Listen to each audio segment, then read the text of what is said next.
کہ اہل نظر کی آنکھ کا تارا علی علی، اہل نظر کی آنکھ کا تارا علی علی، اہل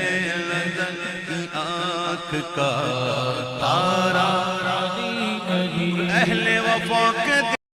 السلام علیکم۔ میرا مفتی صاحب سے سوال یہ ہے کہ عموماً لوگ 4 میٹر کا پیس لے کر آتے ہیں سلوانے کے لیے، تو اس میں کچھ کپڑا بچ جاتا ہے، کوئی کپڑے کے ٹکڑے کے پیس بچ جاتے ہیں، تو وہ ہمیں رکھنا مناسب ہے یا نہیں ہے، یا پھر ہم کسٹمر کو بتا کے رکھیں کہ ہم آپ کے بچے ہوئے کپڑے کے ٹکڑے استعمال کر سکتے ہیں یا نہیں، کیونکہ وہ اکثر ٹکڑے ایسے ہوتے ہیں کہ وہ کسی اور پیس میں کام آ جاتے ہیں۔ تو اس حوالے سے میری رہنمائی فرما دیجیے، جزاک اللہ۔ درزی ہوتا ہے، یہ درزی اجیر مشترک ہوتا ہے، یعنی اجیر مشترک کا مطلب یہ سب کا کام کر رہا ہوتا ہے، اور اجیر مشترک کے پاس جو چیز ہوتی ہے وہ امانت ہوتی ہے۔ تو اب جو درزی کے پاس جو کپڑے ہیں وہ امانت ہیں۔ اب اگر کپڑے سلنے کے بعد، کپڑے سلائی ہونے کے بعد کپڑے بچ جاتے ہیں، تو اس پر یہ لازم ہے کہ وہ کپڑے کے جو قابل انتفاع ہیں، یعنی اتنی مقدار میں کپڑے بچے ہیں کہ ان سے نفع اٹھایا جا سکتا ہے، قابل انتفاع ہیں، تو وہ کپڑے مالک کو واپس کریں۔ اس کا مالک کو بتائے بغیر ان کپڑوں کو استعمال کر لینا یا ان کپڑوں کو رکھ لینا اور پھر اس کسی اور کپڑے میں استعمال کر لینا، ایسا کرنا جائز نہیں ہے،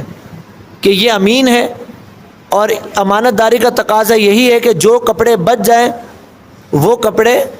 مالک کو واپس کر دے۔ بسا اوقات اتنے کپڑے بچ جاتے ہیں کہ چھوٹے بچے کا سوٹ بن جاتا ہے، نہیں تو رومال وغیرہ کے طور پر استعمال ہو جاتا ہے، یا صفائی ستھرائی کے لیے کپڑے استعمال میں آ جاتے ہیں، تو جو کپڑے بچ گئے ہیں وہ اصل مالک کو واپس کرے۔ ہاں اگر مالک اجازت دیتے، مالک کی طرف سے صراحتاً اجازت ہو یا دلالتاً اجازت ہو، مالک اجازت دیتے تو مالک کی اجازت سے ان کپڑوں کو استعمال کیا جا سکتا ہے۔ اگر وہ مالک کی اجازت سے ان کپڑوں کو استعمال کرتا ہے تو ایسا کرنا جائز ہے، لیکن مالک کو بتائے بغیر، اس کی اجازت کے بغیر اس کا ان کپڑوں کو رکھ لینا اور کسی اور کپڑوں میں استعمال کرنا یہ جائز نہیں ہے۔ ہاں جو قطرنیں بچ جاتی ہیں، قطرنیں معمولی سی جو قطرنیں ہوتی ہیں، کپڑوں کے ٹکڑے ہوتے ہیں، وہ تو عرف ہے کہ وہ درزی رکھ لیتے ہیں، لیکن ایسا نہیں ہے کہ وہ قطرن کے نام پر آدھا گز 1 گز کا کپڑا رکھ لے اور کہے کہ یہ تو قطرن ہے۔ یہ قطرن نہیں، قطرنیں جو معمولی سی قطرنیں ہوتی ہیں کہ جن کا رواج ہے کہ جو مطلب کہ جو مالک ہوتا ہے واپس نہیں لیتا، وہ چھوڑ دیتا ہے، تو وہ قطرے تو رکھ سکتا ہے، لیکن اس کے علاوہ اگر کپڑے کا بڑا پیس بچا یا اتنا پیس بچا جو قابل انتفاع ہو تو وہ پیس اس کو واپس کرنا ہوگا۔ میرا سوال یہ ہے، عشاء کی نماز میں 3 رکعت وتر میں جب ہم تیسری رکعت میں تکبیر بھول جائے تو ہمیں کیا کرنا چاہیے؟ نماز وتر میں جو تیسری رکعت پڑھتے ہیں، تیسری رکعت میں تکبیر کہنا یعنی اللہ اکبر کہنا، یہ تکبیر قنوت کہتے ہیں، یہ تکبیر کہنا واجب ہے۔ تو اگر تو سائل عبد الرحمن کی مراد یہ ہے کہ نماز پڑھتے ہوئے وتر میں اللہ اکبر کہنا بھول گئے، تو اب اس واجب کو بھولے سے چھوڑ دیا، اس تکبیر کو بھولے سے چھوڑ دیا، تو نماز کے کسی بھی واجب کو اگر نمازی بھولے سے چھوڑ دے تو ایسی صورت میں اس نمازی پر سجدہ سہو واجب ہوتا ہے۔ وہ نماز کے آخر میں سجدہ سہو کر لے، اس کی وہ نماز درست ادا ہو جائے گی۔ اور اگر تکبیر بھولنے سے مراد یہ ہے کہ تیسری رکعت پڑھی، سورہ فاتحہ پڑھی، سورت ملائی، اب دعائے قنوت پڑھنا بھول گئے، تکبیر کہنا بھول گئے، بلکہ سورت کے بعد رکوع میں چلے گئے، اب رکوع میں جا کر یاد آیا کہ ہم نے تو دعائے قنوت پڑھنی تھی، تو اب ایسی صورت میں حکم یہ ہے کہ اس نماز کو جاری رکھیں، واپس لوٹنا جائز نہیں ہے، اس نماز کو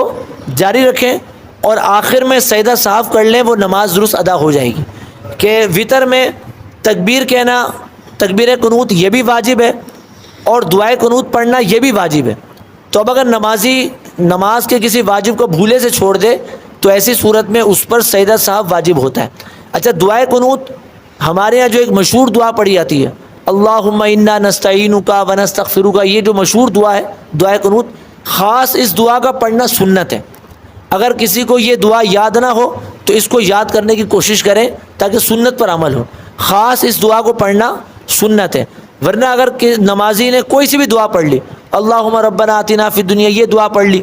اللہم اجرنا من النار یہ دعا پڑھ لی، کوئی سی بھی دعا پڑھ لی تو اس کا وہ واجب ادا ہو جائے گا، لیکن خاص اس مشہور دعا کا پڑھنا یہ سنت ہے۔